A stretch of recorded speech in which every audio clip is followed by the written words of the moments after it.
Good evening, good evening, good evening, and welcome to the Reel McCoy. I'm your host, Meffistoe, and always with me, my hetero life mate, oh my feelings. Good evening to you, sir. Good evening, bud. What is the Reel McCoy? The Reel McCoy is your weekly movie podcast where we ask you to go and watch a movie. You watch it, come back to us, and we geek out on it, break it down, and do all sorts of stuff with it out back in the shed. This week we are covering a cult classic, not cult classic. It's not a cult classic. It's just a classic. It's a Hollywood classic. It's a full-blown Hollywood classic. It's called Casablanca, 1942, and it's amazeballs. But without diving into it, before we dive into it, please, if you want to interact with the show, at Meffistoe on Twitter, at Meffistoe79 on Instagram. And of course, if you want to write the show, the Reel McCoy podcast at gmail.com. If you're watching this not live, please comment section down below. Let me know what you want, what you think, what you want us to cover, just in case. And we will consider it, but not necessarily agree with you. All right, cool. Casablanca. How many times have you seen this just this week? Just once. Again, as I told you, this week has been absolute hell. But in my lifetimes, an uncountable amount of times. This is one of my favorite films of all time, and you can see why. Of course. I've actually watched this twice this week. There's no short. I'm going to caveat this. The short segment will take a hiatus for now, just because I'm actually working on a lot of other stuff. However, did manage to watch this movie twice and kind of a half. So I've watched the ending, sort of like the last 20 minutes 3 times. So an additional. That's fair. An additional ones. Just wanted to catch all the details. My copy did not have any subtitles though. Okay. So a few words and definitely the names I've forgotten. I can pull them up on this screen, but I want to focus on. I have all the ones that you need. I know them. You're good. Right. I'm like the lady that begs Rick to Yvonne. The lady from Bulgaria that her husband is that's gambling their savings. I believe her name is Annette and her husband was Hans. Yeah. Something, which is fine. And the guy with like the fat dude with the big fez hat. Oh, that's Signor Ferrari. Signor Ferrari. That's Signora Ferrari. It's Signori Ferrari. Yes. And it was like, if he's supposed to be Italian, why does he wear that hat? Okay, Casablanca, that's fair. I have a hot take about Casablanca, and it just fell like out of the sky on me, and we will discuss it after our first segment of the night, which is called Behind the Screens. Action take 2. Behind the Screens is where we go to all my feelings and get the lowdown behind everything, production and everything behind the scenes. Take it away, my good friend. Okay, to start off, obviously this is based off of Murray Burnett's unproduced play, Everybody Comes to Rick's. Okay. The original play itself, completely unproduced, was purchased for $20,000 at the time.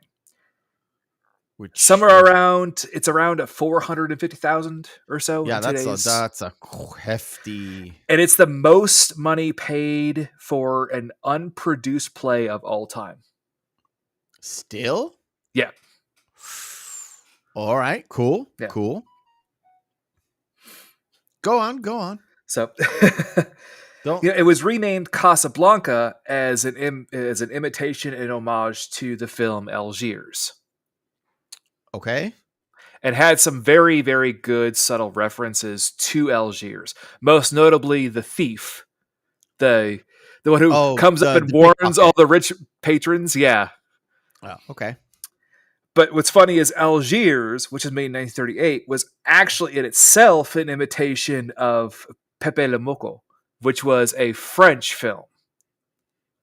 that Okay. had very different references to it. So in a way, Casablanca was an imitation and homage to Pepe the Moco. Okay. Cycling back on stuff. Even back then, reboots and Yeah. remakes. Damn. At the time, it was shot for $1,039,000. Which in today's money is what, $40 million? No, it's only $13 million. Only 13. Okay. Only 13, So but it was low high at the budget. time, and it also went $75,000 over budget, which Warner Brothers was furious about at the time. Yep. Had they known, they'd be like, "Oh no, take more money, take more money." And Warner Brothers back then, it was Jack Warner. Yes. So, which, by the way, when the film won Best Picture, Wallace got up. Jack Warner rushed the stage and accepted the award. oh shit. So Wallace couldn't get the award. He said, "I have never been so furious in my entire life, but I could do nothing because everyone's looking Yeah. at the stage." Everyone's look, and that's like that was like 43 that they got the Oscar. Yeah. It was so the film actually went through several bouts of rewrites, specifically to just all the screenplays. Most notably by the twin brothers Julius and Philip Epstein, and then by Ed Koch. They went back and forth doing rewrites. They never worked together on rewrites together, but both rewrites were used to make the script. Okay. So it was like a hodgepodge of all of their. Sorry, it's Cooch, but yeah, Ed Koch. I was gonna say Cooch, the mayor. Cooch. Yeah, but so essentially, though, they had just a hodgepodge of their different interpretations and different segments that they wrote together to create the actual full script. Looking back at it, yeah, it seems like it's built out of scenes, but they all fit together. But they were all based off of the original Everybody Comes to Rook's play. Yeah. So it's just it's funny how it all worked out.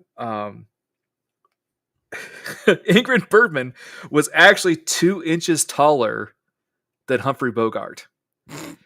She was so incensed by it, she would make him stand on boxes in their romantic scenes.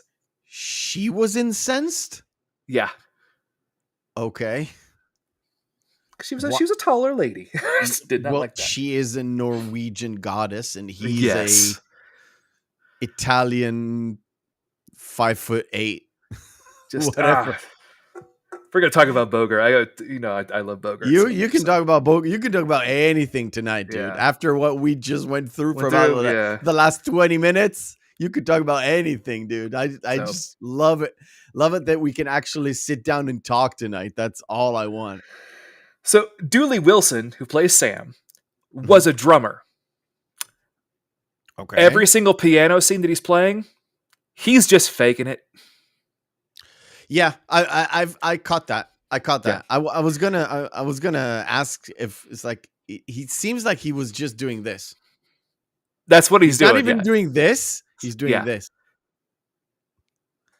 Okay. If you notice too, there are several scenes where the actual hardcover is actually all over the keys still. If you pay real close attention, you can catch it. I noticed it.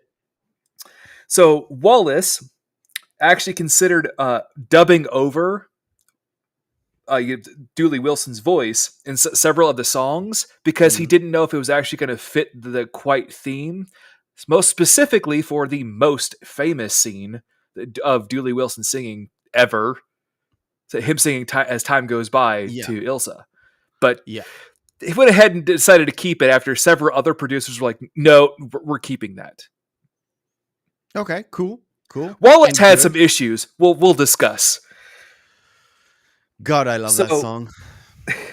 So, all right, Laszlo, the actor who played Laszlo, was promised top billing as he thought Bogart was a terrible actor. Okay. And that Bergman was a quote-unquote prima donna. Oh, no. Okay. Yeah. So, The She actor who could have played been, but I yes, think yes, Bogart is yes. very good. You're going to hear about a lot of recurring themes, especially about a lot of just people that in this were refugees. Even some of the Yeah. actors, like Strausser, Veit, was actually a German refugee who fled Germany with his Jewish wife. Who's Strausser? Strausser, the major, The big the big Nazi baddie. dude. Yeah. I'm not sure if I don't know how YouTube works these days. They change so much. Well, we can call them Yahtzees, but you know, we'll It's what they just were call them referred by to their even in the name. film, so it's fine. I know it's just YouTube is weird. Yes, but also he was the highest paid actor despite like just being second billing in the film. Yeah. I've never seen him in anything else. I'm not even versed in classical films that much, but I've never seen him in anything important. So you mentioned Yvonne before. Yvonne is played by Madeline LeBeau, who was actually a French refugee from Marseille. Okay. That's why when they're singing La Marseillaise, that's why she is the one crying, and she screams out "Vive la France" at the end. Yep. But she was actually married to one of the other actors, Michel Darlene, who was actually in the scene with her and the German officer, the Frenchman who mocks the German officer after they order Okay. the bunch of French 75s. That was her husband. Yeah. Okay. So there's a lot of it in this one. Like you told me a long time ago. You've mentioned it on the show, I think, that people who get up and sing La Marseillaise were actual La Resistance or they were people, refugees from or France. refugees, or people who are there, and they were literally as extras doing that one scene to pay homage to to that resistance at that time. Well, it's also that's a scene that you can't recreate now because of the fact that it's so just purely just pure emotion is there. There's no acting there. Yes, these are people that are missing their actual homeland. Yeah, considering this movie came out in 1942, I think it came out February or March. I had a look, but it was filmed during 1941. Mm-hmm. And it references 1941 rather than 1942, so it literally just happened. All this stuff literally just happened. Yeah. So moving on, Leonard Kinski, who plays Sasha, the Russian bartender. The Russian bartender, yeah. Yeah. He was only cast because he was Bogart's drinking buddy. Of course. And he replaced another actor because they thought that the other actor wasn't funny enough. Well, he did a good job. I genuinely, before would you like to drink? I love you. I love you. I love you. I genuinely, there are some real comedic bits in it that are low key, where Rick sends Sasha to take the girl home, like Yvonne, I think. Yeah, Yvonne home. Hey, be sure to come back. Be sure to come back. It's like, oh, okay, boss. Rick.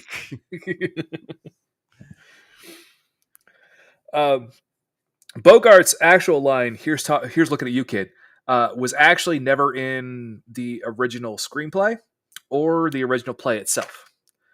Yeah, where did that come from? Because it's the most well-known. It's one of them. It's one of them, but I know this movie because of that particular line.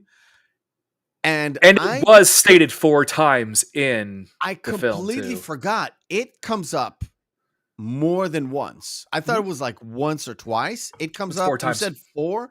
I think there's actually 5. Huh? There's twice in Paris. There's twice in the bar, and once before she goes on the plane. I think. I might have got a mistake, but more times than I thought it would. Yeah. But sorry, continue. But this actually came from when Bogart was teaching Bergman how to play poker backstage with the cast. Interesting. They snuck it in. Yeah. So one thing that was kind of a big point of contention for Wallace was that he actually suggested 2 final lines. There's obviously Louis. I believe this is it. It's started the beginning of a beautiful friendship. The other one was Louis. I might have known you'd mix your patriotism with a little bit of larceny. Both are apropos given the context of the scene. Yeah. But one is clearly better. Yes. Wallace couldn't decide for 3 weeks. Oh, they shot both. They shot both. Okay. They had not dubbed both, though. Okay. Why did they have to dub? That's because it was extremely more expensive back then to do audio dubbing. No, I mean, why did they actually dub it? Do you know? If you don't know, that's fine. No, it was because of at the time they were utilizing.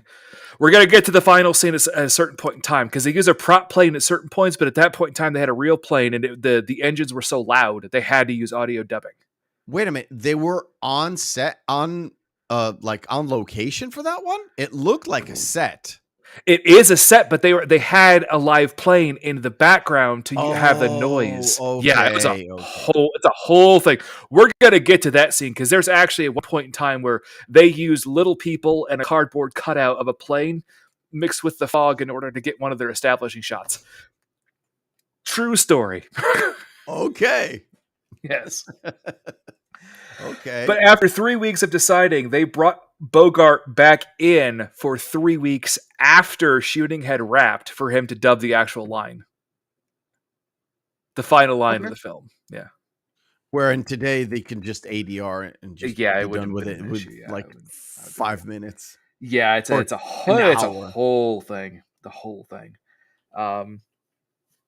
Everything else is kind of just interspersed, and we're gonna go on the quote. This movie is so quotable, it's crazy.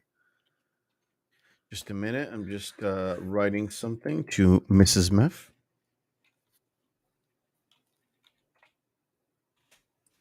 There we go.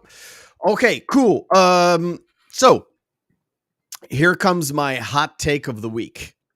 I don't know how old George Lucas was at the time. However, I am absolutely fucking positive that Casablanca, Morocco in general, was Tatooine, and Rick's American Cafe or Cafe American was the Mos Eisley Tavern. Cantina, yeah. No, that's... However, the Rick character is obviously Han Solo. Yeah, 1000%. Okay? It really dawned on me that it's like the thing that came in my head in like the first 30 minutes of the movie on the second viewing. It was like, yeah, it's a lot of like skullduggery and villainy. So scum and villainy, yes, yeah. Yeah, it's like it's pickpockets, it's people desperate for money, gamblers by default because there's not enough money to escape, not enough money to hire a ship to leave Mos Eisley and Tatooine. So I was like, well, that in so many ways too. And also to be fair, in so many ways, the Empire is essentially just George Lucas's interpretation of the Third Reich. I mean, let's be fair. it's all amalgamated together. There's no carbon copy of, okay, I'm taking this and this is it what it is. It's sort of like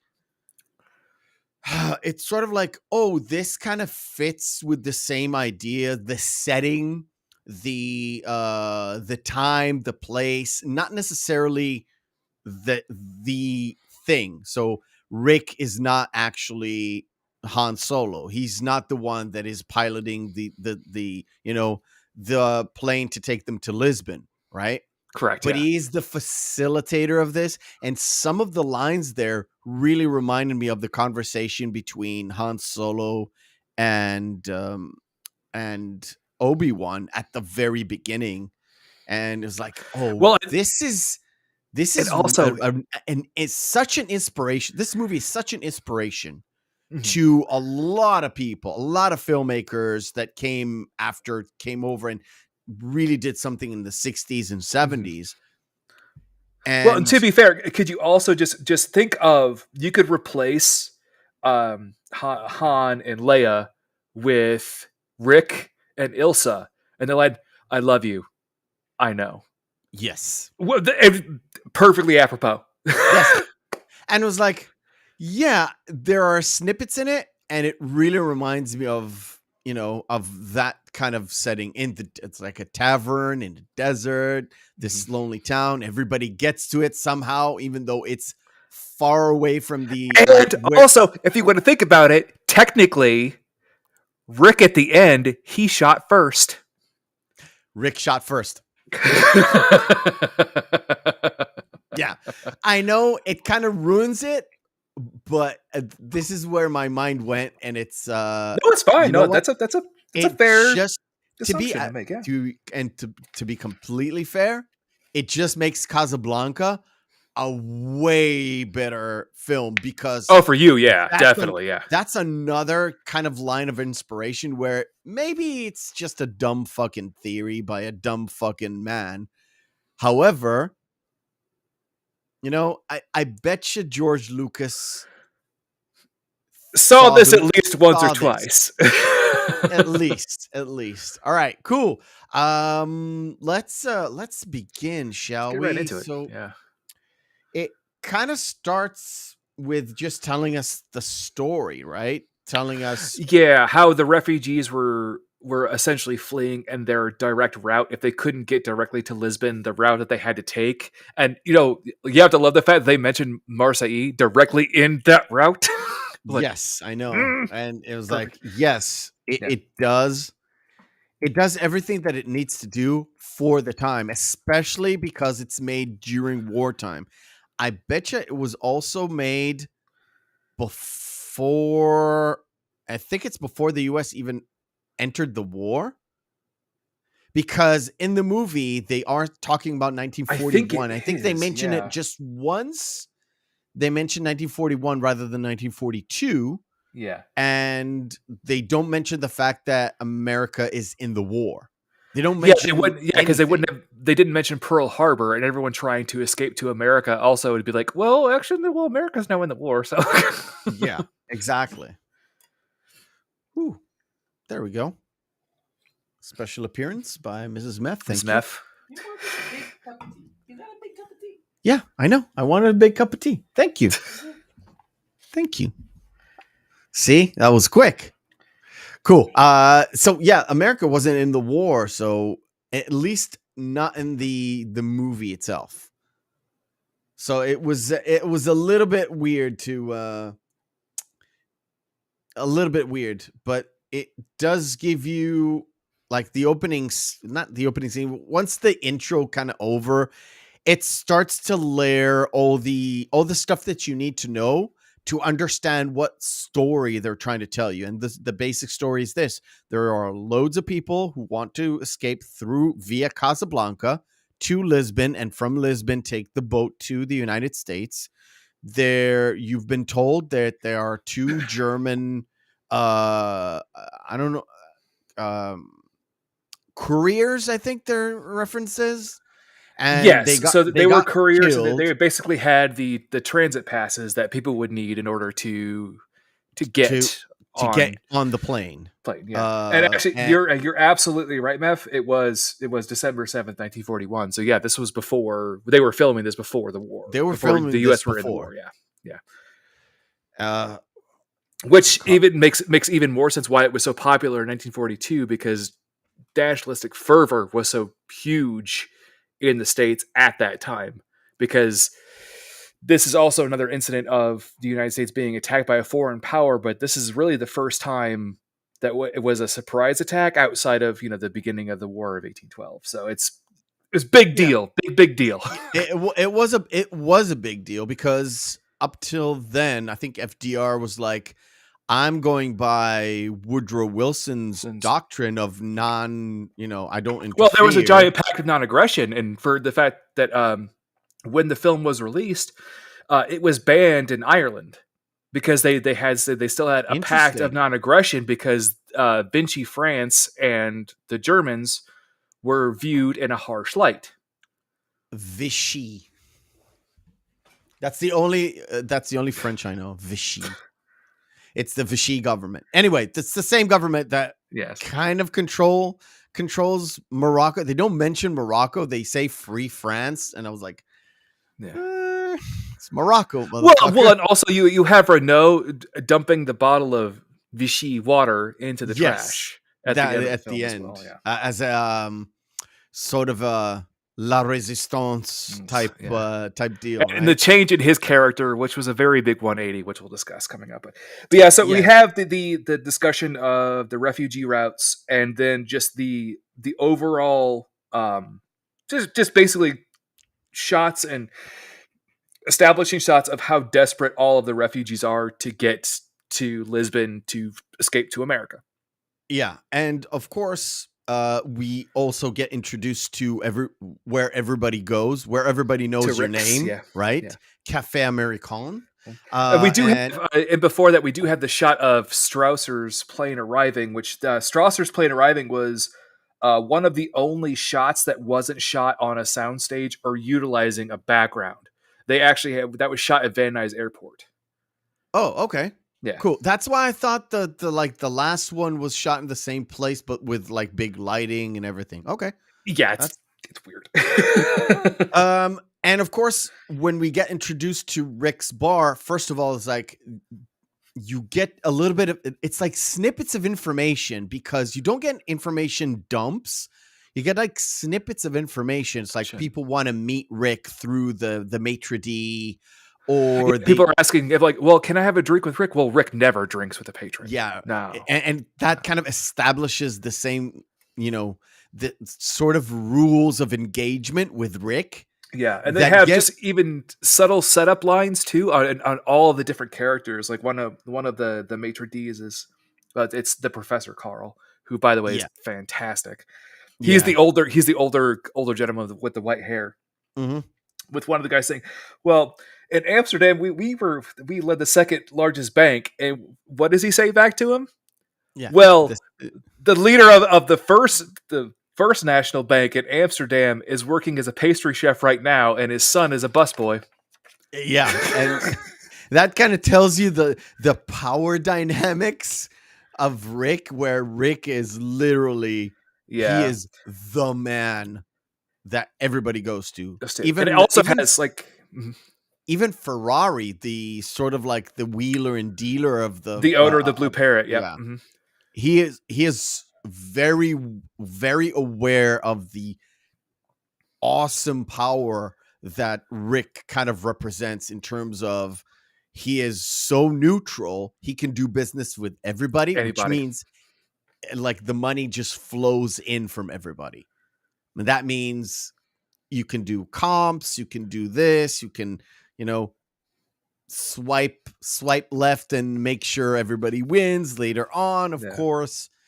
And everything is under control of Rick. And what you just brought up before there, right before there's a very iconic shot of Bogart sitting alone with the glass.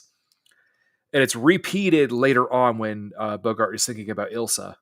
And right before it does the Paris flashbacks. Yeah. But we get to see a young Peter Lorre. And it's nuts to see him that young. Okay. Because that's Signori Utgard. That's Peter Lorre. Okay. I need to know who Peter Lorre is. He's a very famous actor. Come on, man. I've heard the name. But yeah, Also, okay. like, he's renowned for being mocked by Warner Brothers later in. Come on. I don't know. By Bugs Bunny cartoons. They animate him so horribly. Look it up after the show. You're like, oh, that's just mean. Oh, that is just mean. You mean And they have Mel Blanc, doing his dude? voice. Oh yeah, I know this face before I even saw Yeah. Casablanca. For sure. Peter Lorre. Yeah, For Peter Lorre. sure. I didn't know his name. And But he also has a line. It also has a definitely- line to Rick where he goes, "Why do you detest me so much?" Bogart's delivery of this so deadpan is perfect. By If the I way- gave you any thought, I probably would. Mel Blanc, who did his voice while being Bugs Bunny, was insanely good. Oh yeah. Insanely good. Yeah. I just didn't know his name was Peter Lorre. Sue me, okay? I enjoyed his acting. I will. Playing the weasel. I have your address. I'm gonna.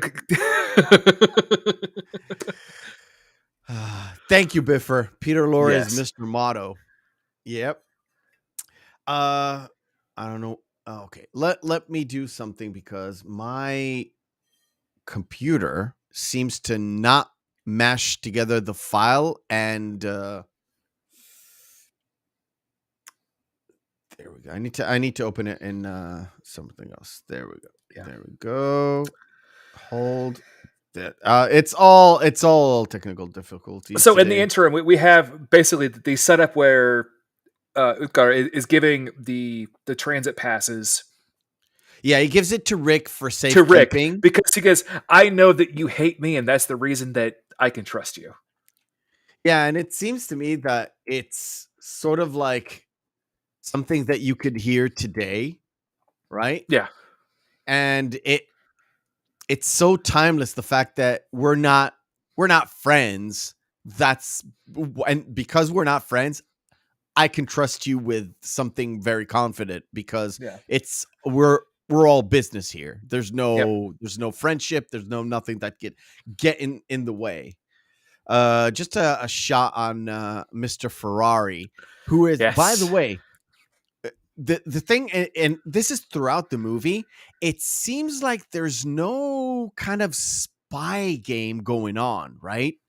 Seems Not like really. everybody knows what is going on, but nobody's actually up front and talking about it. So the Major Strasser kind of divulges his plans to the French dude Renault, but everybody else knows what he's after for real because he's after Laszlo, and he's like, "That's what he's after here Laszlo." But nobody's talking about it. Yeah. However, Ferrari knows, and Rick knows, and all the major players of what's going on know what everybody's trying to do, but everything is like, I don't know, on the down low. Everything is subtle. No, that's why this film was so great, because everyone knows all the major players. Everyone knows what all the major players want. It's like in the Cold War. It's just a complete and total stalemate because they know once one of those dominoes falls, it's like a house of cards. It's all going to come crumbling down. Yeah. So we can't. We have to keep up the status quo. We have to keep up our appearances. The same way that everybody knows that Rick is the one with the transit passes. Yeah. Everybody just knows that Rick has them. Yeah, and the fact of the matter is, we're gonna jump backwards and forwards in this. I'm really sorry, but there's so many good things. The midway through the movie, there's like, I know the Germans are gonna break into my office and toss it to search for those transit papers. Yeah. And he just lets them do it. Yeah.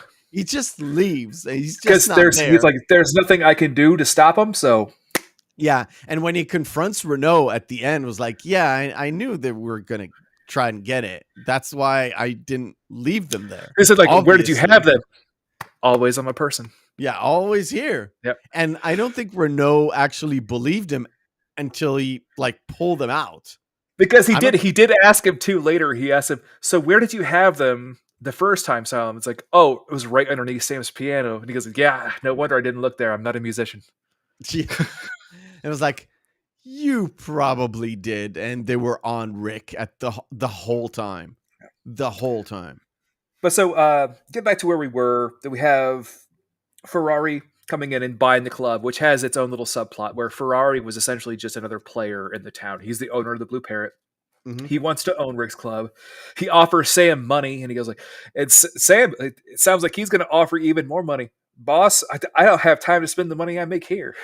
Yeah, and which is weird because that means he gets paid a lot. And this is 1941, let's say. Yeah. And it's an African American guy. He's a black dude, all the way away from the United States, so he could be taken advantage of. But however, Rick is treating all of his employees, no matter what nationality they are, where they're coming from, he treats them absolutely the same. So you can be like First National Banker from Amsterdam or some, Russian dude from whatever. And you get treated the same. Very progressive thing Yes. to do. So with this whole line, it is fantastic. Is the whole bit with Rick finally turns down Yvonne, and which I don't know why you would. Look at her; she's gorgeous. Yes, she is. So has her sent home with that line, and then he has a conversation with Renault about that. And Renault goes like, "I don't know what you do. Like, I see you around women all the time, but you never really do anything with them." Yeah. He's like, "I would go after her." And Bogart's line is, "When it comes to women, you're a true Democrat." Yeah. And I was like, that was an interesting line to say. And also, and he asked him, "Why did you come to Casablanca anyway? The water. Did you know it was a desert?" "I was misinformed." Yes. And it was such the lines and the jokes are so subtle. It just goes blind. It's like, what the fuck did what the hell did I just listen to? So that was funny. It's not haha funny, but it was a clever, witty writing, right? It was clever and witty writing. And you know what?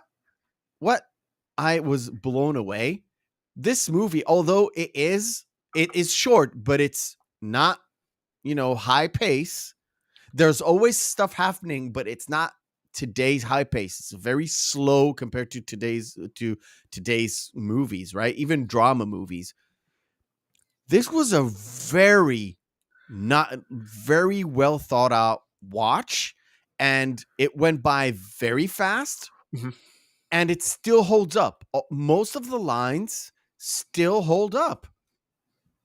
I was literally, I haven't watched this in a long, long time. When I've watched this for the very first time, I was very young. So, the perspective is a little bit different, but thinking about it today, it still holds up. The themes of it, the fact that you run away from a war, everything, it still holds up. Mm-hmm. Cool. Well, the concept of lost loves, it's falling, the meaning of falling in love while you're technically married because you think your husband is dead, but you still technically married. Yeah, it's themes that are sort of timeless, and you can play around with them a little bit. The settings, the situations, but it is still relevant for today. You can technically make this today. Yeah, you could. But you have to invent a war. That's another film we watched. Yeah. All right. Real quick, I was going to say, before we get to the first segment, I was going to go to just the meeting with Strasser and Rick for the first time. The way that it is set up is so fantastic, and also with Laszlo coming in. This is also when Bogart gets captured for because they think that he's the one that murdered the couriers, which he probably did in order to get the papers. It's implied, but it was never said. But with Rick meeting with Strausser, Strausser's just reading over the notes that he has on Rick Blaine, and when Rick grabs the papers and read it, they ask him like, "What nationality are you?" "I'm a drunkard." Yeah. Which kind of fits with Humphrey Bogart as the real Humphrey Bogart. Because he was a sort of an alcoholic. Yes, he was. Very, very much so. Very much so. He said one time, he's like, "The only regret I have in life is that I switched from drinking scotch." Yeah. Scotch to gin, I think. Did he mention gin? There's gin and a champagne. Champagne. Yeah. There's a moment there where he said, "I have all the gin joints in the world." Yeah, that's joint. just another very famous line from this film. Yeah. But so then after that, when he's reading it too, and basically it's Strausser kind of giving him the right act. While he's looking down at the papers, like, "Wait, are my eyes really brown?" Yeah. Exactly. Let me have it on screen. It's technically this, and it's just after the guy gets shot. Yes, after Uthgard, yeah, Peter Lorre, which kind of surprised me. I actually didn't remember it happening. I thought they capture him but not kill him and then hang him. I don't know where that would popped into my head. And actually, it isn't Uthgard getting shot. Uthgard shoots, but then his gun is taken from him. Then he's taken away to prison. It's just assumed later that he was probably shot by a firing squad or hanged. Yeah, but I didn't even remember him shooting. He shot, they grabbed him. Yeah. Anyway, let's do our first segment of the night. We are late, and I don't care. It's time for Missing Marquee.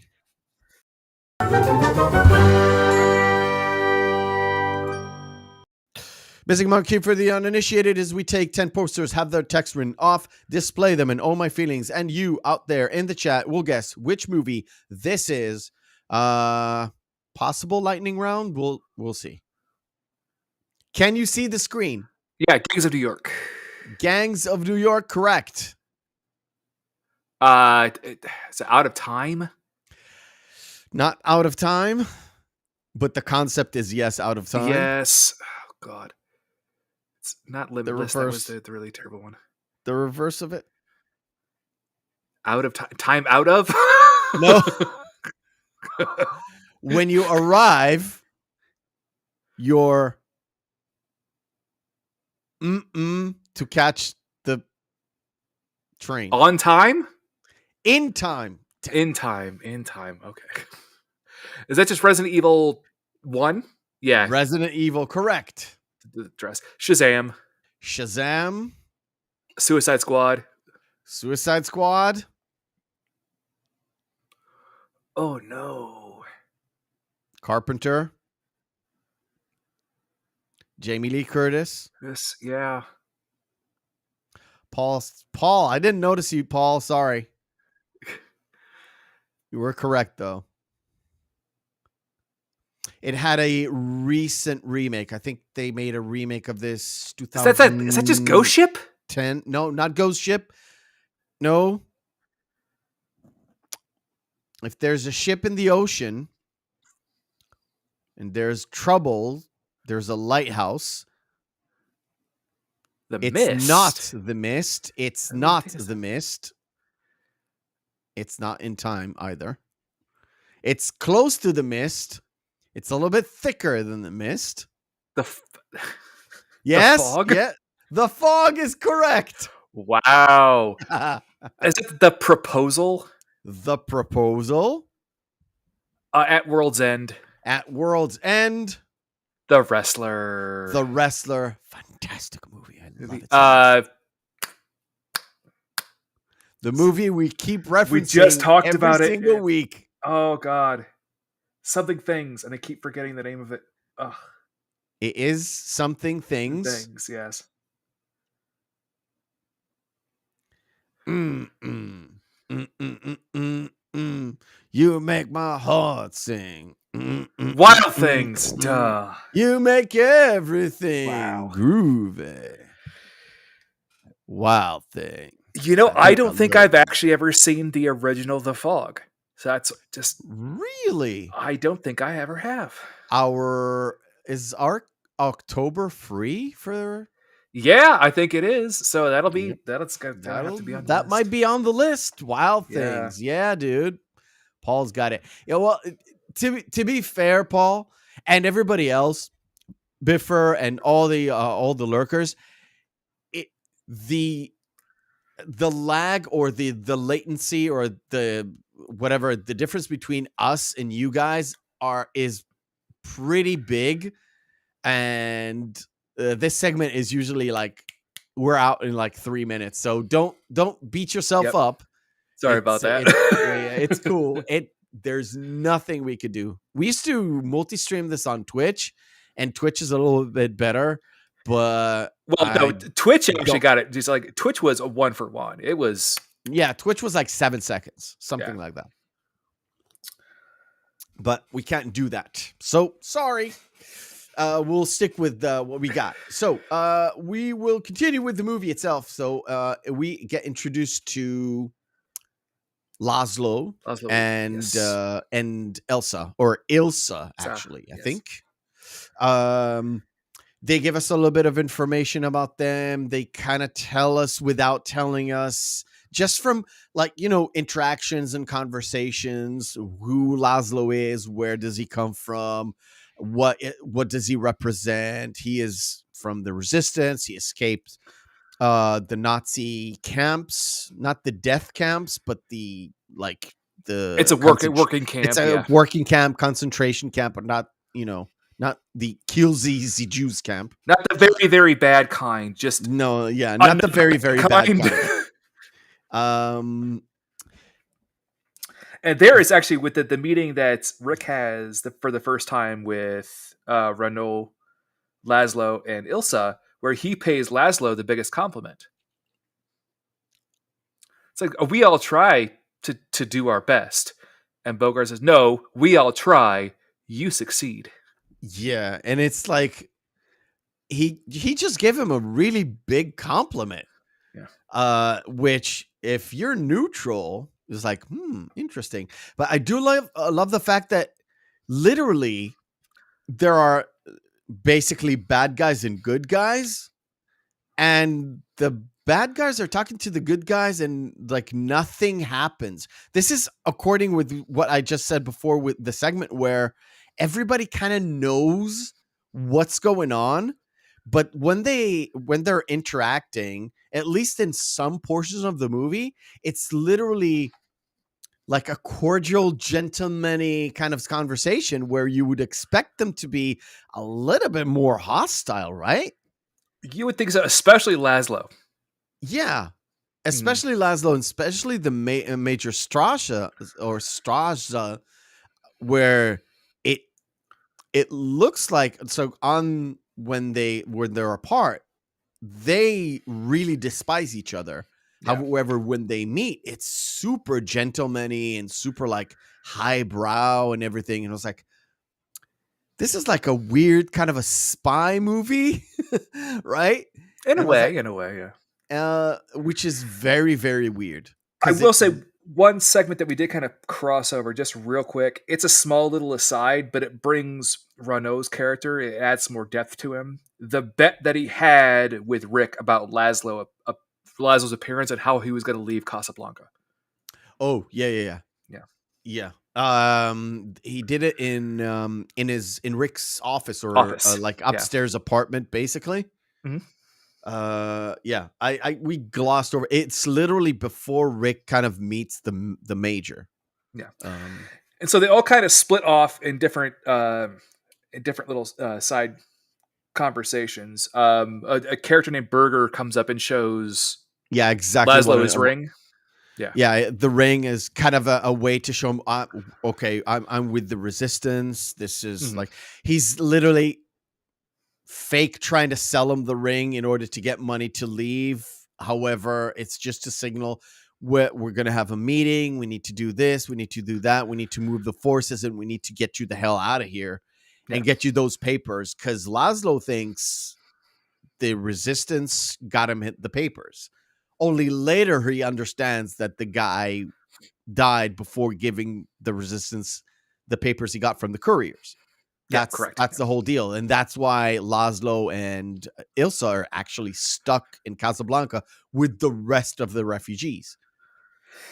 Yep. So while we have that aside, we have the other aside with Ilsa speaking with Sam again for the first time. And Sam's they have, this is a misnomer, which is I find so funny, because the actual words "play it again, Sam" never said in the film. Nope. But people attribute it to the movie. What is said is "play it, Sam. Play as time goes by." Yeah. But Sam's utter just defense of Rick is so endearing, as just they are true friends. Yeah, he's supremely loyal to him. Yeah. With in front of Elsa, in front of Mr. Ferrari, all that. It's like he is very much on Rick's corner. Yeah. And by the way, it's like Rick is in his corner as well when it comes time to, do dealings and making sure he gets whatever he deserves. Oh, yeah, yeah. With Ferrari at the end. All of his money, right? And yeah, because it's Rick's it's Sam's request to Ilsa: leave him alone. You're bad luck to him. Yeah. Yeah. And we get like this snippet of, Rick actually knows Ilsa. Yeah. However, when they sit down with Renault and Laszlo, he acts like he doesn't know her. Well, there's that clear just line where you can tell that they have known each other. In the first time you watch the film, you're like, they know each other. You just don't know the depth of their relationship. When he told Sam not to play it again, it's like they met and then they were whisked to the table aside to talk to like Renault and Laszlo. Then it seems like he doesn't know her, but we know he knows her. Yeah. And let me see. Yeah, this. Yeah, one of the most famous shots of in all of cinema is it's this shot, and this is like an establishing shot where this is how we know whatever interaction that they had before completely touched Rick's life, like in a very profound way, as in he is in love with this woman. And this is where you get the line you were referring to, Meph. Yeah. Where he says, of all the gin joints in all the towns and all the world, she walks into mine. This shot is like, it's so iconic, right? It's like you stand in awe of this shot. I personally really do. I enjoyed every single minute of this movie. I'm not gonna lie. It's a fantastic film. And then from this, it actually does a flashback. Flashback to everything that's in Paris. This is 1941. Let's say 42, okay? The 42 it came out, the movie. Do you remember any movie before this that did flashbacks? There probably was. Yes, but very few. So maybe a groundbreaking movie in that sense as well. For a more popular audience, I would think so. More avant-garde French films prior to this had nostalgia scenes, but that were akin to flashbacks. But this, for the modern audience at the time, this is one of like the big forays into that. And also obviously, I'm just drawing a blank on the film now. Why did I do that? It's okay. It's a Wonderful Life. It's a Wonderful Life also is a huge proponent of the flashback. Through the story of Rick and Ilsa in the past. By the way, it seems like their romance was like in the far past. It was literally a year. It's a couple of years ago at most, at the very most. And it actually, just given history, is probably like, what, 12 to 18 months prior to this? Yeah, probably. Like I said, it's about a year and a half ago. Because they, like, the Germans went into occupied France August of 1940. And this is close to, let's say, close to the end of 1941, I would say, because December, it's like the start of December, America's in the war, and this is not mentioned in the movie. So it has to be a little bit prior to December. So that's about a year and a half-ish. Yeah. Right? But it seems like when they do the flashback, it seems like, oh, it was like 10 years ago. It's like, no, it was literally a year and a half ago. And the thing is, it was so profound. Plus, the scene in the next scene, so after the it's like the end of the flashback is also just a quick aside. That's the first time you hear "Here's looking at you, kid" is in the flashback. Yes. Yeah. Yes. And let me do this. And Ilsa's note to Rick in the rain. Oh my God! Yes. What a beautiful shot. Yeah, it's just literally after this, but this scene where someone is waiting in the train station after they were like, they discussed about leaving together. So a romantic couple getaway, and leaving the man or the woman in the train, like left there in the train station, was copied numerous times in numerous movies. The thing is, the first thing that came to mind is literally Hot Shots Part 2. I don't know why that one actually popped in my head, but it was literally in one of the flashbacks. That is not the only time this has been utilized. No, and the fact that you're utilizing one of the worst of references. I know. I'm a bad man, but literally it was referenced in other movies. This scene was done so many times in movies, in TV shows. It was also in one of the Simpsons episodes where Lisa tries to get away with her substitute teacher. They did a take on that. Yeah. I know it's an old episode of The Simpsons, but it's very much this. Very, very much this. And that's what I want to reference. And plus, that shot where he reads the letter, I had to pause it, right, in order to read, because I don't read cursive that much. And it's not even cursive. It's just regular writing. It was just stylized. So I had to carefully read it. It was a great shot. And then, of course, actually it finishes up the flashback with coming back to Rick and with Ilsa coming to him in the dead of night, running away from Laszlo and confessing her love to Rick. And he rejects her. No. This is not it. This is her telling him that she needs the transit papers. That comes later. Yeah. This is when Rick gets to deliver one of the most cutting remarks in film. Which is? Where he asks her, so was it Laszlo first? Were you with Laszlo after us? Were you with another bunch of men? Or aren't you the kind that tells? Yeah. And it's like, damn, that's cold. Yeah. It's very cold. And the thing is, I kind of mixed up. Later on, she comes to his apartment and kind of confesses her love. Sorry. Well, and that's after she threatens him with a gun too. Yeah. Well, yeah. The thing is, he is being a cold, hard fucking businessman at that point, right? Because he's a scorned lover. So why not?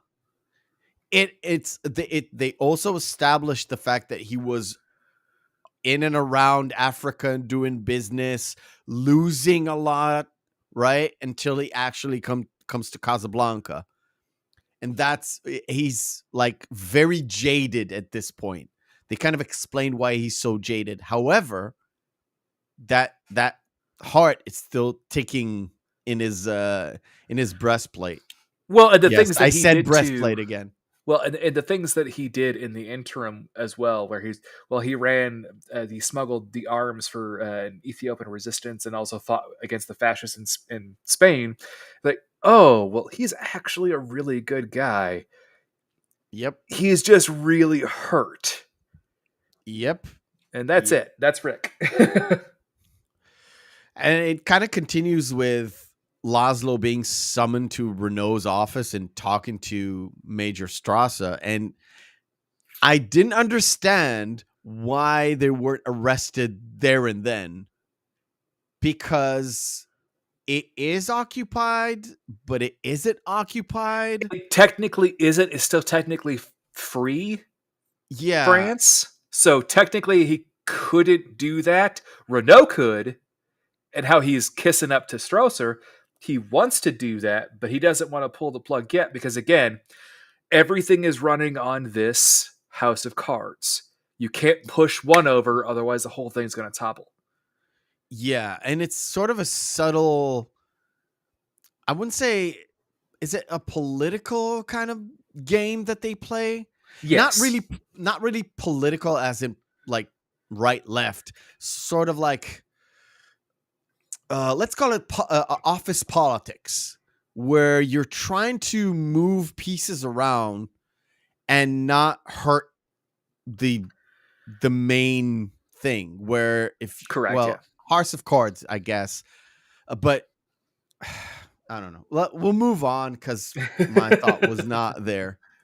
But Strasser attempting to buy off Laszlo a little bit there, and then him turning it down again. Yeah, where again he's like, "Well, give me the names of the resistance leaders, and I'll let you go." It's like, well, we can't do that. And then Laszlo's threat, where he wants to talk to Utgard, and he says, "Well, you might find that a very one-sided conversation."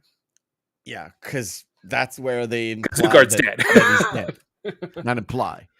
And then sort of like the same conversation, but in a topsy-turvy reversal role where Monsieur Ferrari is coming to Rick to tell him, well, Rick, everybody kind of knows that you have the transit papers. I will buy them off you. He gives him like an obscene amount, like an offer that he can't refuse. However, Yeah. Rick refuses. I think he starts with 100,000 and he gets to about 1,000,000 francs. No, because he says you could give me 1,000,000 francs and I would sell. Yeah, that's and I would turn you down. And it seems like Ferrari can muster that amount of money even back then. And what's really funny too is there's a line that he says right there, which is so perfect. And it's actually Ferrari who mentions the fact that Laszlo was Ilsa's husband. Yes. Not that Laszlo was just with Ilsa. No, that they were married. Yes, this is where the tidbit of they're married comes into play. And that kind of incensed Rick because Ilsa and Laszlo are actually going to that cafe. It's Ferrari's cafe that they're sitting in, right? Yeah, the Blue Parrot. Mm-hmm. The Blue Parrot.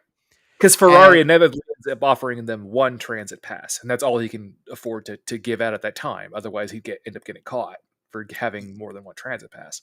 Yeah, and kind of sets up the dynamic between Laszlo and Ilsa, where Laszlo wants, he doesn't want to leave without her, and she is willing to let him go for the cause, right? For the resistance. Yeah. But he is not having it. They have a conversation later, yes, but this is where that one transit paper would not do. We need those two. And they do have the one line said that would take a miracle, but the Germans have outlawed miracles. Yeah. There's always subtle digs and there's subtle jokes. Yeah, the writing. I you know what? This speed of writing, the haggling in Yeah. in the Casablanca market. This was Look, you're Rick's friend. It's 700 francs. No. I'm sorry. You have your special Rick's friend. It's only 200 francs. yeah, and he went down from 7 to 5, then 2, 5 to then 2, I then think 2 he to offers 1. even 100 at some point. Yeah. And she's like, "No, I don't want it. I don't want it." And I think maybe from this, everybody thinks that they can super haggle when they come to like the Middle East or something. You won't get it. Like, you're no Trust Rick me. Blaine. I'm sorry, my friend. Yeah, Rick Blaine. Yeah. We have technically, let's say, Ilsa and Rick kind of exchange harsh words, and she kind of knows he has those transit papers, right? Kind of. Everybody kind of knows that Rick Yeah. has them. Yeah. But again, they don't outright say it. Rick just doesn't deny it. Correct. Which is weird. He never does. Even with Renault, he doesn't deny it. He just says, "Well, you won't find he simply it says, there." "I don't know where they are." Yeah. Right. Let me jump in. Let's do the full scene. Oh, I love this. Before everybody rises up and starts singing. Carl with the elderly couple. Yeah. The elderly couple that are clearly German, but they keep, making sure each of the couple are talking proper English in order for not getting found out. But they mess up the syntax of their English, where it kind of gives away that they're immigrants. But it's done in such a cute way, right? It's such a lovable way. It makes the scene lighthearted. And then you realize why they did that.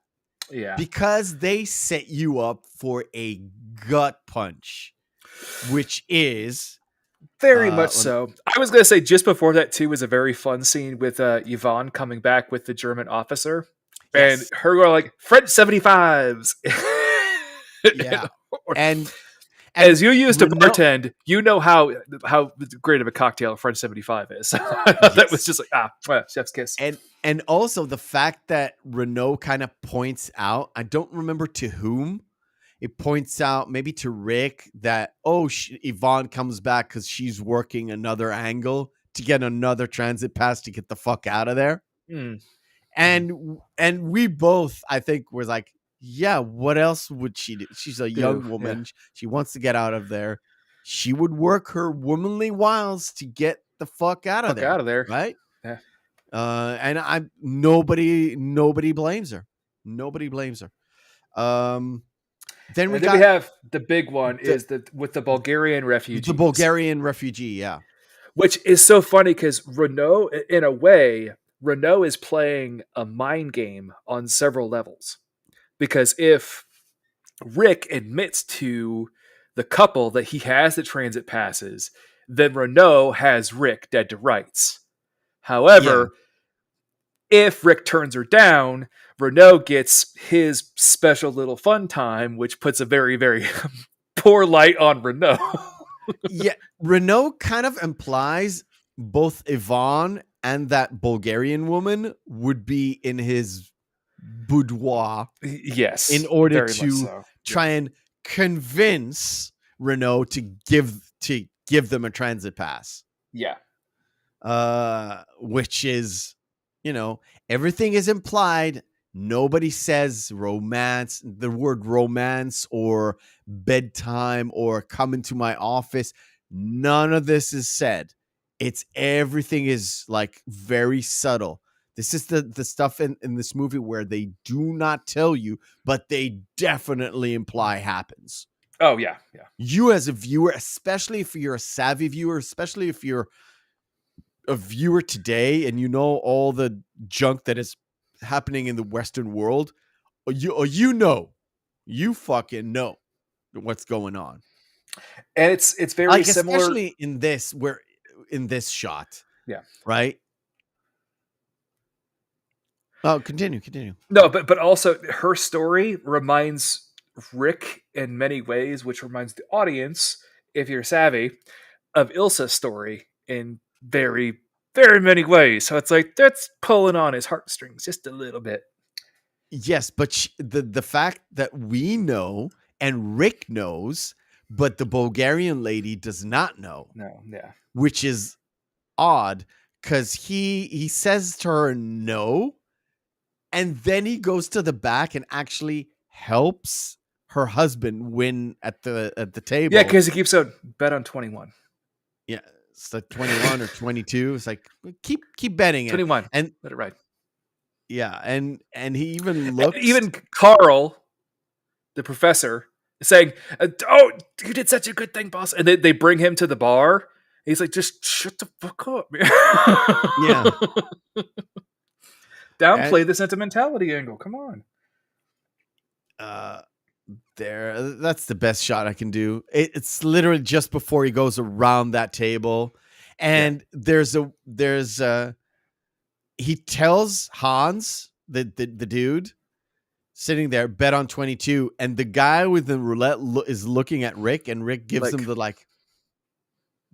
this slight nod with the head, and it's like, oh, what can I do? Okay, fine. And it seems like Renault, sitting across the way, knows exactly what's going on. Everybody knows what is going on that is a part of that little ilk. So Renault, who's like savvy, he's seen things.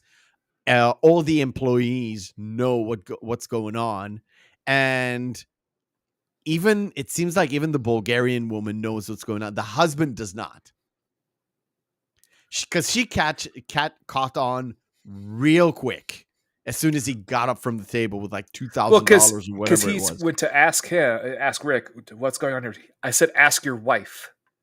Yeah. Yep. All right. And cool. Then we have the gut punch. Yes. Then the gut punch. There's a conversation between Rick and Laszlo up in the apartment where he does say, ask your wife. Yeah. Which kind of mirrors what just happened about what happened between Rick and Ilsa back in France, where Laszlo is aware that they have a relationship. He doesn't even, it doesn't seem like he's mad about it. He's not aggressive with Rick. And later on, when he talks to Ilsa, he doesn't, he's not mad about what she did, right? It's like, oh, you thought I was dead, and it's fine. I understand. You had a little thing, and blah, blah, blah. But it doesn't seem like he's super mad. And it's like everybody knows exactly where everyone stands. However, when they speak to each other, it's super cordial and nobody's furious or anything, which drove me up the wall. It drove me nuts. It really did. I don't know about you, but it really drove me nuts. No, I'm too much of a fan of classic films where this is just kind of par for the course. I know. So at some point down below, while Rick is upstairs with Laszlo, when Laszlo is literally trying to convince him to give him a transit pass, the German officers decide to, at least it wasn't Deutschland über alles. That's true. Because that would have been real bad. Yes. They have some sort of a national song, and the French people are incensed, to say the least. And we're talking about even the cops, even Renault's men are fucking incensed. And everybody stands up. Laszlo even takes control, right? He goes to the band, and the band goes, looks at Rick, and Rick is like, do what he says. sort of, and it's just a nod, right? It's so subtle, just a nod, and they like sing the Marseillaise, and they actually win just by singing. So it's a battle, right? It's the only kind of battle combat thing that you would see that has like armies, not really armies, but people getting up and singing, and they overpowered the Germans to the point where the Germans are furious and they're so mad. Yep. And again, the most important shot of that entire song has to be the close up on Yvonne. I'll get it. I'll get it. It was just of Yvonne kind of her clearly lying. shedding a tear. Yeah. Yeah. And even the singer, the one with the guitar who sang basically Spanish songs. Yep. She's also into it. She's super into it. There it is. That's the shot where it's like tears and all over the place. And you can definitely tell. You can definitely tell. I'm not sure. Is it her actually singing there? Yes. Okay. So let's make a stop because I have a surprise for you. I was just gonna say one last bit before we move on, because I want to put emphasis on this because it's one of the funniest lines, like segments of lines in the entire film, is when the Germans are incensed. They say, "Okay, everyone, we're shutting down the club. That's it." And Renault is getting everybody out of the club. And Renault is saying, "I'm so shocked. There's gambling going on in here." And what do they do? Exactly. Sir. I said, "Not now, not now." Yes. He takes it though. He says, "Not now," but he takes it and puts it in his pocket. He won big. It's still so funny. Big. Yeah. Which the duplicity of Renault is so great. Palpable at that point is unreal. That way the interaction is so fucking funny. All right. Before we do our second segment of the night, I have a surprise for you. I have a relic from the past because my family has been in transit over the years. Do you want to see? Do you want to see a real transit paper? Well, of course, yeah. From the 1940s, ladies and gentlemen, this is. I'm going to cover a certain thing.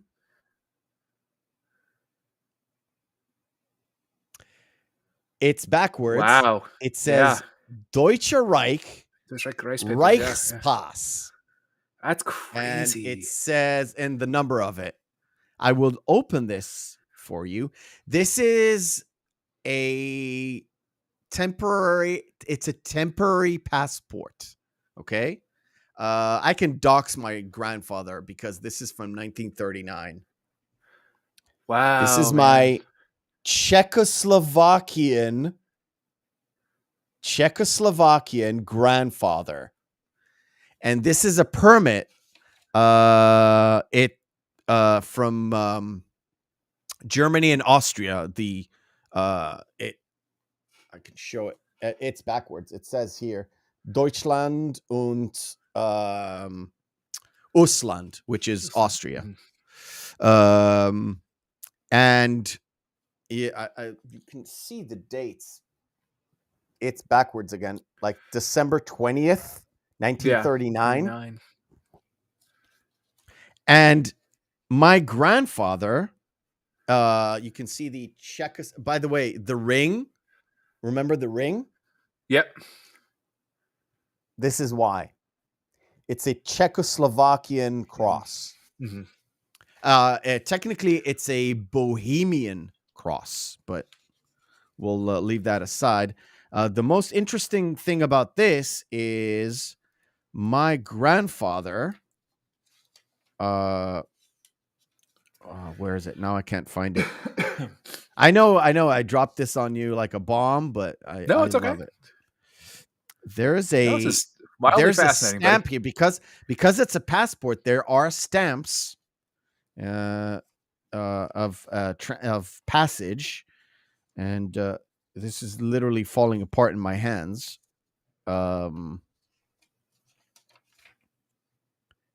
There. In November of 1939. You can't actually see it. It's, if you can see my finger sit right below my finger. Yeah.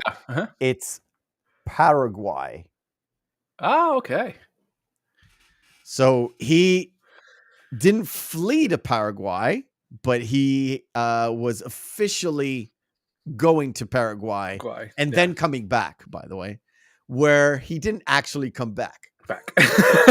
I mean, he didn't die there, but he didn't come back to Germany from there or Czechoslovakia. So that, my friends, is an actual pass. That's really cool, buddy. I mean, it's cool that you have that. Not cool that it ever happened to begin with. But to tell you the absolute truth, I knew this thing was in my mom's possession 6 months ago. However, I didn't put the connection together until like Sunday of basically this week. So the start of your week or the end of okay. I got you. Anyway, Sunday, okay? Mm-hmm. Last Sunday, I was like, oh shit, that's right. We have one of these. I called my mom. It's like, do you have it? It's like, it's buried somewhere. It's like, no. Don't tell me it's buried somewhere. Please. Please. She said, well, it's not technically buried. I need to find it. So I went to her on Friday evening and she said, well, I found it. She found there are tons of papers. Some of them are actually used to be like transit papers, like you see in the latter part of the movie. Mm-hmm. However, they are so decrepit, you can't even show them. They literally, if you do this, they'd fall apart. It's under lamination. You can't do this, otherwise the paper would disintegrate. Great, yeah. All right. So I didn't even want to give it, but we also have like this exact paper that you see in the movie, not one for one, okay? Mm-hmm. But it looks exactly the same, where it's very tattered. It's not like this where it's like, it looks like an old passport. Yeah, it is a passport. But anyway, nice. Let's do a second segment of the night. It's called Screen Fighter. Round 1, fight. Screen Fighter. To be fair, took all the air out of that one right off the bat.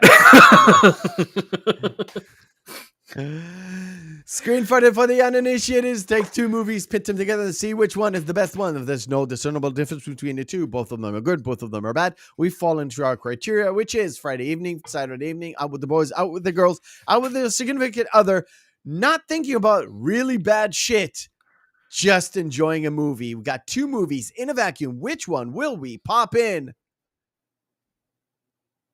Good fucking pair. That's a good one. That's a good pair. Ladies and gentlemen, in the chat, if you're out of breath, this is the time to inhale and give us your choice of which movie of these two will you watch. All my feelings? Gross point blank, it's my third favorite Cusack film. It is my favorite Cusack film of He kills the man with a pen. It is absolutely wonderful movie. It is so goddamn good in a subtle way. It does the comedy so good. However, Last Action Hero is a great movie. I will pick. It's purely bombastic. I mean, Last Action Hero, if you want to just have fun, especially with a Schwarzenegger film that was at the latter point of his real height in the 90s, watch that one. Exactly. The thing is, the last half of the last act, so last half of Act 3, is a real letdown for me. And it's. So are you saying the last half of the Last Action Hero? Little Miss Sunshine or I Love You Man, which we Oh. will be covering Yeah. soon-ish. And we have to get Little Miss Sunshine on the list too, because I really like that movie. But I know. they are two very different films, even though they are both comedies. One is more of a very black comedy, and one is just a fun buddy comedy. Yep. You go ahead, bud. I'm going to pick I Love You Man, actually. Because I love Paul Rudd. And I do like Jason Segel in some of the things he does. In this one, he actually nails it, to be absolutely fair. They just nailed it for me. Little Miss Sunshine, and to me, it's like a solid 6. That's fair. I would watch it with Mrs. Meth. I wouldn't watch it by myself. I would definitely watch I Love You Man by myself. Okay. Just in case. I'm definitely going to have to go with I Love You Man, because I created that month's theme with this film specifically in mind. And that's the reason why it's the first film on that list. And we technically have Nick Weiser for it because he said it is one of his This is favorite like, films of all time. No, that one is like, buddy, but that's like in 6 months. Yeah, I know. Like, okay. Yeah, it's like Nick. It's like it was like 8 months, and he was like, "Yeah, that's okay." So okay, come on, flick chart. Nothing works today. Holy shit! There we There it go. goes. That's fine. Conan the Barbarian or Kill Bill Volume 2.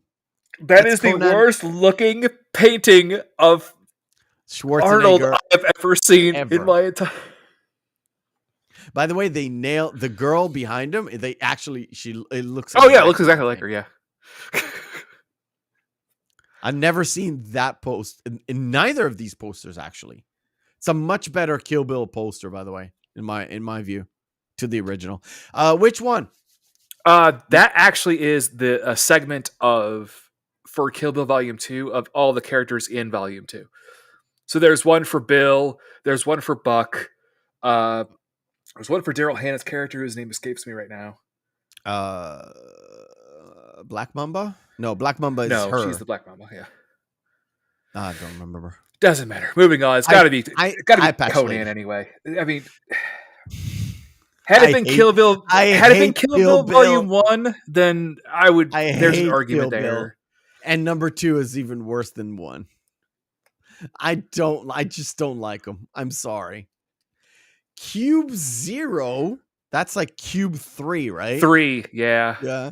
And Night of the Living Dead. Original Night of the Living Dead. That's the one that you hate, Yes, I don't like it at all. But have you even seen Cube 3? I've seen Cube 1 and 2. I would say put it under, because you have not seen, Cube 2 Hypercube. That's... I've seen There's Cube an argument there because that film is so bad it's good. It's so awful. You can't, look away. Phone Booth or Night of the Living Dead. It's easy for me. It's Night of the Living Dead because I'm not watching Phone Booth again. All I'm saying is, remember when I told you about Colin Farrell has hits or misses? That was a miss. Yeah. Ooh. Oh. Deadpool or 7. Which is coming up soon. Soon, like in November or something. It's in August? Yeah, it's in August. Somewhere. Yeah, Saf, Phone Booth is like a boring movie. It is so boring. It's almost as bad as Man on a Ledge. Oh my god, that movie is awful. All right. So Ryan Reynolds playing Ryan Reynolds in a Ryan Reynolds movie on Speed. Yes. Or 7. Or, again, one of Fincher's best films, too. I love Deadpool so much. But what's in the box? Yeah. Because your sin, my chat friend, says 7. No, your sin, my friend, Saf says Deadpool. is wrath. Mine was pride. 7. God, that would be so good. Right. Last one. Cliffhanger or Troy? Both are really, really bad.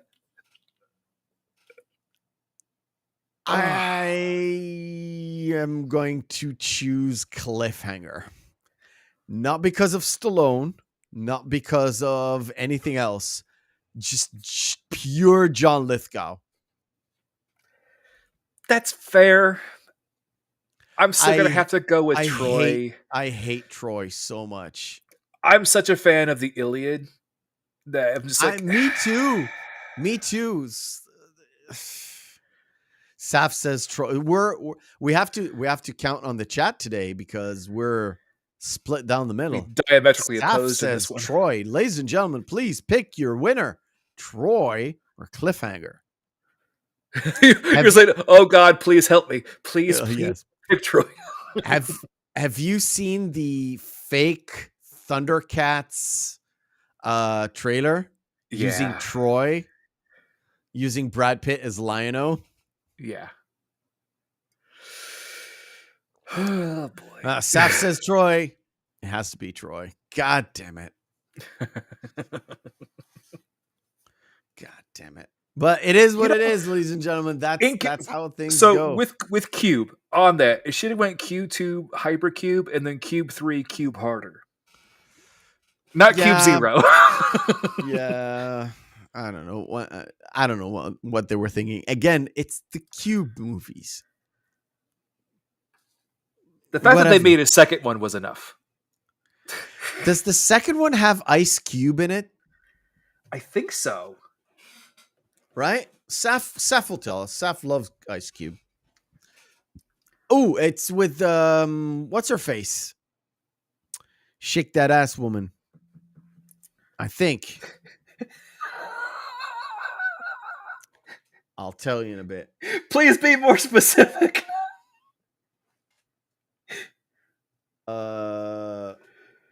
Hypercube movie.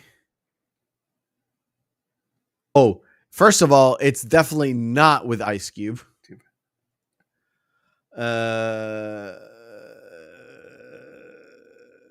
No, it's no.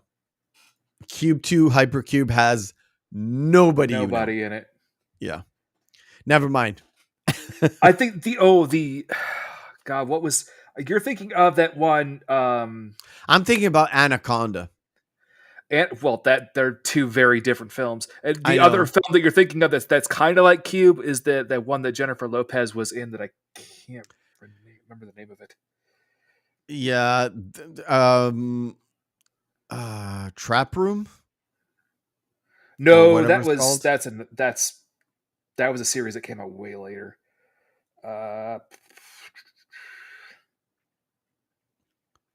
Anyway, shall we continue with Casablanca? Yes. After Rick's gets shut down, the first scene after that is that scene where Laszlo and Ilsa kind of talk about, who's going away. He's talking about he has to go to that meeting, and she says, well, if you go to that meeting, the Germans will catch you, right? Yeah. They know. No, Paul, not the room. Jennifer Lopez was not in the room. Thank heavens, because her career would not survive after the room. They discuss the fact that Ilsa wants him to leave if they can only get one pass. We talked about this kind of, but it's in this particular scene, and he also confronts her about Rick, and she implies that they know each other, but she doesn't dive into it, and she does mention the fact that he was in the camps and she thought she was dead and all that. So again, it's talking about it without actually talking about it. Right. Well, and also the conversation that they have as well, where Rick actually utilized the line, if you're going to bring up Paris, you're a very poor salesman. Yes. And it goes back to Rick just before Ilsa gets to his abode. It's the fact that he's talking to his maitre d', and he says, well, how long can we go with staying closed? And he says, well, about 2 weeks. And Rick says, well, keep paying the staff. Mhm. It's like, keep paying them. And it just goes to show where Rick's kind of mindset is, where he's a cool, hard businessman. However, he is willing to protect his people for as long as humanly possible. And then we kind of know he sells the place to Ferrari, and he also cuts a deal for Sam as well. Yeah, well, because it's supposed to be 10%. Well, it was 20%. Yeah, I said, well, I know it's only 10%, but I'll give it to Sam because he's worth it. Yeah. Yeah. However, but what's important is sorry, the staff is they taken care of. That's all I wanted to say. Yeah. Go on. Well, no, and that confrontation that Ilsa has with Rick specifically, when she eventually just pulls the gun on him, given the fact that she has no recourse in order to get the passes back. He even says the line, "I'm going to die in Casablanca. It's a good place for it." So, like, he doesn't care anymore. He literally, when she pulls the gun, he literally walks to her, completely unfazed, whether he is certain she won't pull the trigger or he doesn't care at that point. You can't even tell by his facade, because he has the best poker face when she pulls out that gun. I don't know if you notice it, didn't notice it. I really-noticed it the second time around that I watched it this week. He's looking her dead in the eyes, and there's like a blank slate. Yep. He is full-on poker face. You okay? Mm-hmm. Okay.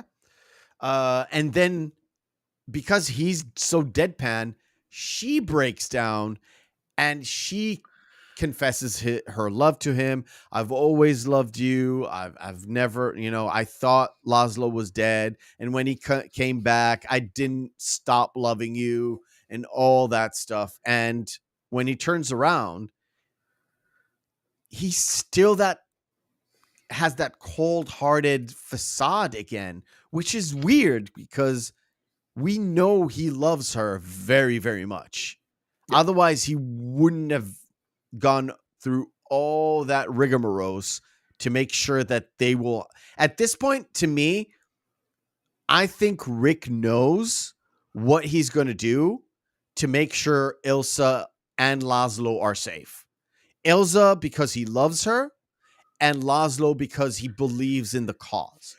Well, yeah, that's what's great about it, but the way it's set up. The first time you watch the film, you're not sure what he's going to do, because it seems as though, and everything is set up this way, where essentially Rick is going to escape with Ilsa. He's going to give up Laszlo. That's going to be the end of it. Soup to nuts. We're done. Yep. Because I went into this with prior knowledge, right? It's not like I've watched this for the very first time. It's like, oh, it looks to me that it's very clear that Rick is up to something. We just don't know what it is. Yeah, and that's how it when after Laszlo has that conversation with Rick. Yeah, and how Laszlo tells Rick, just take Ilsa and flee. Because Laszlo loves Ilsa. Yeah, and after clearly Laszlo evident. Almost gets caught. Yes. Yeah. With Carl. Mm-hmm. Yeah. Oh, keep going. I'm sorry. So then Rick has the conversation with Renault, how the big setup is being portrayed. Yeah. And Renault with the line, "You're the only one that I know that has less scruples than I do." And there's a great shot after Renault picks up Laszlo from Rick's place. Mm-hmm. There's a shot. It's literally closing up to Rick. And like I said, at that point, I kind of knew that Rick knows everything is happening the way Rick wants it to happen, or kind of foresaw the the chess pieces, where it kind of harkens back to the first scene where we see Rick, where he's playing chess against himself. Yeah. So he knows all the moving pieces and how to move them in order to enact whatever play he wants to play. But given the way that everything is portrayed up to that point, unless you have prior knowledge, you still think that Rick is just trying to get away with Ilsa, and that's it. Especially when he goes to and he sells the club to Ferrari. Yes, exactly. That's the really big point where it's like, okay, Rick is getting out of town regardless, so it would make sense that he's going through with what he told Renault. He's not backing down from that. Yeah, when he's speaking to Renault, he is talking about how they can, outsmart Laszlo and actually, bring down Laszlo, as he can, use those things to go back to the United States with Ilsa. Correct. Yeah. Hi, Bella. Hi, Bella. Hey, Bella. We noticed you. And then, and so it sets up anyone who watches this for the very first time. He sets up the whole deal where, oh shit, Rick is a sly motherfucker. Rick is a real prick. Yeah, and it's like, hello, didn't you listen to what he said before, where he helped run guns and be with the loyalists in Spain? Rick does what Rick wants to do. Yeah. And then when all the chips start falling is when they're all at Rick's, and he pulls the gun on Renault. And Renault, he says, do not pick up. I want you to pick up the phone, have the plane set up, make sure that no one knows what's going on. I have the gun pointed at your heart. Yeah. And Renault says, you better be careful. That's my least vulnerable spot. Yeah. Exactly. Which good. Again, it's a little dig. It's a slight little joke. It's witty writing. It's so good. However, it gets you the information you wanted to know, and it still keeps the character of Renault as throughout the movie, where you would expect him to act in a specific way. And he acts like that with Rick. He acts like that with Major Strasser. He acts like that with the help, right? He is basically, he acts the same way, sort of a sly con artist that kind of knows where everything goes, but he's not playing the game. He's just a pawn in the game. He just doesn't know it yet. And then we have the final airport scene, which is just chock full of quotes. Yeah. The fact that he says, prepare the plane, but he calls Major Strasser. It's like, oh shit. Okay. We're going to have a last hurrah, last conflict. What's going to happen? It keeps us on the edge of Rick's plan. Let me see. This is a good shot. Generally speaking. Okay. I don't want to, give every single shot, but they go to the airport.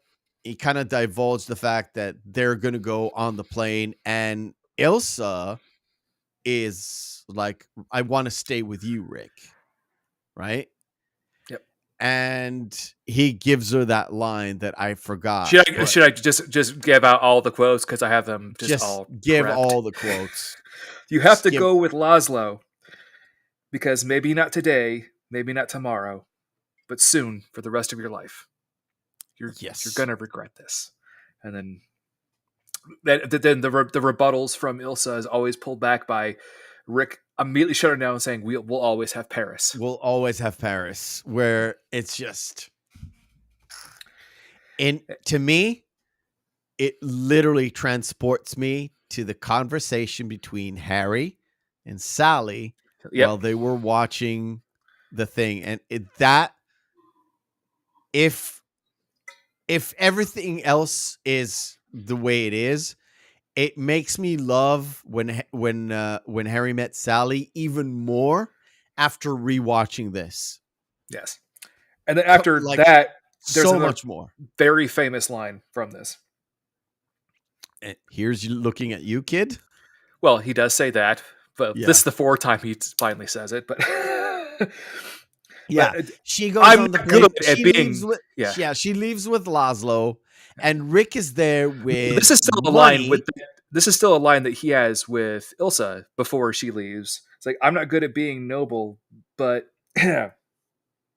but it doesn't take one to see that the problems of three people don't amount to a hill of beans in this crazy world. In this crazy world, Yeah. which means I ain't no fucking third wheel here or fifth wheel or whatever you want to call it, No, because this it's is more. not gonna work. That quote is implying more that Laszlo's life is more important than mine, and what matters to me, what matters to you, what matters to him, our interpersonal relationships don't mean shit. He could actually help people more than I ever could. He has to go, and he's not going to go without you, so you have to go. Yeah. And of course, Major Straza kind of comes away, and of course, Rick shoots first because he's Han Solo. Yes. And Then we have the character turn for Renault. yes, as well. Sudden character turn. It's fantastic. Yeah, where Renault has been, like I just said, has been the same kind of guy throughout the movie, and now he's suddenly, after Major Straza is dead, he becomes patriotic for some reason. Where And he's literally he utilizes a turn of phrase that created a film that you hate, Meph, that I love. About a heist that goes wrong. Round up the usual suspects. Okay. Yeah, but it literally harkens back to the start of the movie Yes. where Yeah. they were looking for the guy who who killed the couriers. And when Major Straza talks to Renault when he gets off the plane, Renault says, "Well, we rounded up the usual suspects." No, he says, "No, go round up the usual suspects." It's not really a setup and a payoff, but it's sort of a harkens back to the start of the movie where it kind of puts everything in a nice little neat bow, because it's literally one of the last sentences of the movie. Meth. They named the film The Usual Suspects from this line. Okay, fine. I know you don't like it, but it's true. And of course, as soon as Renault turns, he basically becomes a shadow of Rick, and that's why Rick says, "We're gonna technically, it's the start of a beautiful friendship." Louis, I think this is the beginning of a beautiful friendship. Yep. And that ends the movie. Yeah. And it's an hour 41 on my count. Hour 41. And it went by so goddamn fast. Even though, like I said, the movie itself, the pace is not super rushing it. You get every scene, you get to be immersed in that scene, but it jumps from scene to scene. You don't see people too much in transit. It's mostly stationary. That's why I said it's a little bit slower. It's a little bit 1941, 1942 filmmaking, right? It's not a new modern film where you have to see everybody moving from everywhere to everywhere. However, it's they don't have to constantly just slap you in the face. It's like, "Hey, idiot, here's the plot." Exactly. Now, it's not a lot of show and not tell. There's a lot of tell, but it's woven into the story itself, where they want to discuss Rick's past. So it's done through don't talk to him because A, B, C, D, E, or Renault and Strauss talking to each other, and that's how you find out a little bit about where Laszlo was, where Rick was. We know, like Strauss said, we have intelligence on them, blah, blah, blah, all that stuff. So you know about the characters through other characters, right? And it's all woven into the story. And you don't need to know more. You don't need to know exactly what Rick did to run guns in Ethiopia. It just mentioned it to give him that history, to build his character in the movie itself. Yes, it's a show the audience that there is a softer side to him despite his cold demeanor.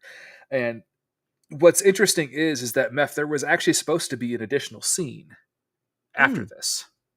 Do tell. which really plays off of Renault's refound patriotism, for lack of a better term. Mm. Was that he was actually supposed to be showing Rick with Renault and a detachment of the Free French resistance troops assisting the Allies in the invasion of North Africa. Interesting. But Wallace turned it down immediately because obviously the way the film ended is perfect. Yeah. Yeah. You don't need to see anything else. No. Because it's a contained story about a couple getting help from a local. Well, that's what's great about this is it's a film, it's a love story, it's almost like, as you mentioned, kind of a spy thriller in a way. Yeah, a weird spy thriller because everybody knows everything, but nobody discusses anything on the open. Yeah. And it's wrought with a little bit of political intrigue as well. So it's and film is you don't because there's two gunfires throughout this movie. One at the start, one at the very end, where you do see Major Strasser die, and at the beginning where they're trying to get Peter Lorre's character, and he shoots one of the cops. And then they say he died, but we don't see him die. You don't hear any shots fired or whatever. Yeah. However, the war is a constant, like a cloud, everything above everything, but it's not super discussed.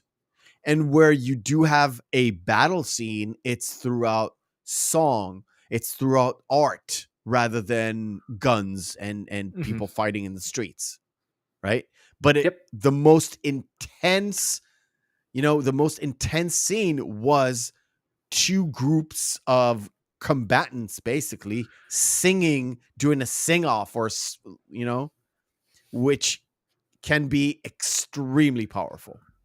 Very much so, yeah. Right, that is basically us summarizing the movie, I guess. That's Casablanca, yeah. To be perfectly honest, I'm going to watch this thing again this week because I loved it so much. Yeah. I really did. And I'm going to watch When Harry Met Sally to reanalyze what I know about their conversation. So, okay. So birthday month so far, 2 out of 2. 2 out of 2. Yeah. Next week's going to be an interesting one. Next one is going to be an interesting one. Yeah. Like I said, no short shorts tonight. However, next week it is it's going to be a weird one because I've seen 10 minutes of it. Holy fucking shitballs, Batman. It goes really out there. Viewer discretion is heavily advised. Yes. The movie we are going to discuss next week is Father's Day from Trauma Films. It's a weird one. But you know what? Trauma Films is an inspiration to a lot of indie filmmakers that went out to be really. Is it Christopher Nolan that was influenced by Trauma Films? Because it seems to me he was. There have been just a lot on that of directors that were very, very, very heavily influenced by Trauma Films, and not just the moderns, but specifically a lot of the classics like Romeo and Juliet, Toxic Avenger, What's Going On at Nukem High, the War films for that we Traumaville. might cover maybe next year on January if I can get a copy of them. But yeah, to me, there's also a film just called Surf Nazis Must Die, which that film is just okay. Color me intrigued. All right, cool. So next week, try to get a copy. I think it's on Tubi, but I'm not sure. Okay, so you tell me. I have a copy of it. I will say, if there is anyone in the audience who watches it that is very, very upset by the material, I sincerely apologize. It is very graphic. Like viewer discretion is advised. Seriously. Okay, but we're gonna discuss it. I don't know how much I can show it off on screen. I'm gonna say that it's gonna be real difficult the shots that you can get. That I will message you throughout the week. Like, here is this minute to this point in time to grab, because there are some just blink and you'll miss it jokes that are fantastic in that movie. Oh yeah, I will have to maybe do like screenshots, and when I show the movie, I wouldn't show it from the file I have from the movie, but actual screenshots. Yeah, you'll have to. Still don't know yet. Okay, we'll see how the week goes. It goes right there, ladies and gentlemen. Please, if you want to interact with the show, as always, right there at Meffistoe on Twitter. If you don't like Twitter, probably you have Instagram. If you don't have Instagram, you can email the show easily at the Reel McCoy podcast at gmail.com. I will answer your emails because I have nothing better to do. No, just kidding. Watch party on Monday, ladies and gentlemen. If you're not aware, I do a watch party on Monday. Sort of like Twitch, but a little bit different because it's on YouTube. However, you will be able to follow me because I will have right here. I usually put on the timer so you can literally follow me even if you're not watching live. This week, I've definitely settled on a movie where last week I didn't even know until the last minute. This week, I'm going to watch Pump Up the Volume with Christian Slater. Oh, wow. And the lady that I don't remember her name. I know her as the Eat Me, Beat Me lady in the movie. Pump Up the Volume, 1990. It's definitely on Hulu. It's definitely on Amazon Prime. So you can watch that and follow with me. For those of you who are unaware of how to do it, because I'm a massive gamer. And I have two screens, two monitors. You can literally watch me on the TV using YouTube and watch me on the phone. So watch me on the phone and watch the movie on your smart TV, or vice versa. Doesn't really matter. The whole point is to watch together and just have fun with a classical movie. A movie that actually inspired me to do what I do today in a very roundabout way. It took me a long time to get there, but I did. And that is it. So let's say goodbye because we do have an outro, a changed outro. Outro, yes. Right. See you next week. Good night, all my feelings. Good night, everybody. Have a good time.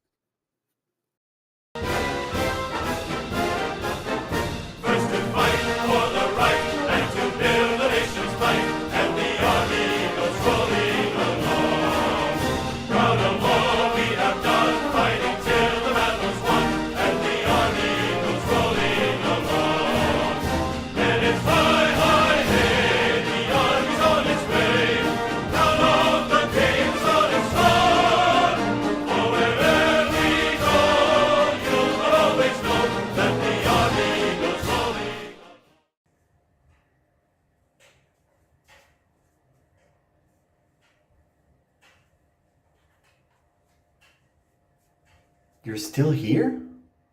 It's over. Go home.